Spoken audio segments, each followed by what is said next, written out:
अरे बच्चों, किसी बच्चे ने हमसे प्रश्न किया है कि सर, हम सरकारी जॉब की तैयारी कर रहे हैं, लेकिन जैसे जैसे समय बीत रहा है दिल में बेचैनी, मन में घबराहट ये हो रहा है कि कब जो है सरकारी सर्विस लगेगा, कब हम अपने जॉब को पाएंगे। देखिए, जो भी तैयारी जो बच्चे करते हैं तो उनको समय लगता है। किसी को 2 साल में मिल जाता है, किसी को 5 साल में मिल जाता है, किसी को 10-15 साल भी लगते हैं। तो यह ज़रूरी नहीं है कि आप पढ़ने में कितना भी तेज हों और आपको 2 साल के अंदर ही नौकरी लग जाए, ऐसा कुछ नहीं होता है। एक आपका कर्म करना है, जो गीता में कहा गया है, कर्म करते जाओ, फल की चिंता नहीं करो। और एक होता है कि आप कर्म कर रहे हैं और सही दिशा में कर रहे हैं, आपका दिशा भी सही होना चाहिए।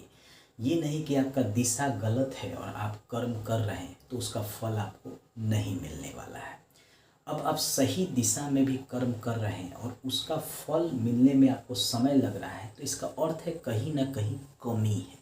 तो उस कमी को आप देखिए, उस कमी को दूर कीजिए और लगातार जो है सही दिशा में जो है प्रयत्न करते रहिए।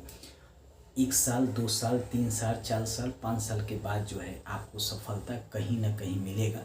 मान लीजिए कि अगर सरकारी जॉब नहीं भी लगता है तो किसी न किसी ऐसे जगह पर आप पहुंचेंगे जहां आपकी ख्याति होगी, आपका नाम सम्मान होगा। कोई ज़रूरी नहीं है कि जो टीचर पढ़ाता है, जो आपको ज्ञान देता है और उसको खुद सरकारी सर्विस नहीं होता है, लेकिन आपको वो सरकारी सर्विस जो है पढ़ाकर दिला देता है, तो उसमें क्वालिटी तो है। भले ही उसके समय जब वह एग्ज़ाम दे रहा था उस समय उसने मेहनत तो किया था, लेकिन नसीब जो है वह उसका साथ नहीं दिया था।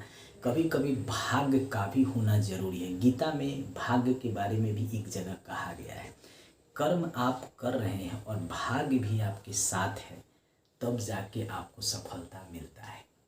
यह गीता में भी कहा गया है। जितने भी ग्रंथ हैं उसमें भाग्य की भी बात की गई है, लक की भी बात की गई है, लेकिन हमारा अधिकार जो है कर्म पे रहता है। इसलिए आप कर्म कीजिए। मन में घबराहट और चिंता अगर होता है उसको दूर कीजिए, दिमाग को एकदम ठंडा रखिए, सही दिशा में सोचिए और कितना भी विपरीत परिस्थिति आ जाए अपने आप को जो है चिंतित होने से बचाइए। चिंतन कीजिए, चिंता मत कीजिए। मेरी बात अब समझ गए होंगे।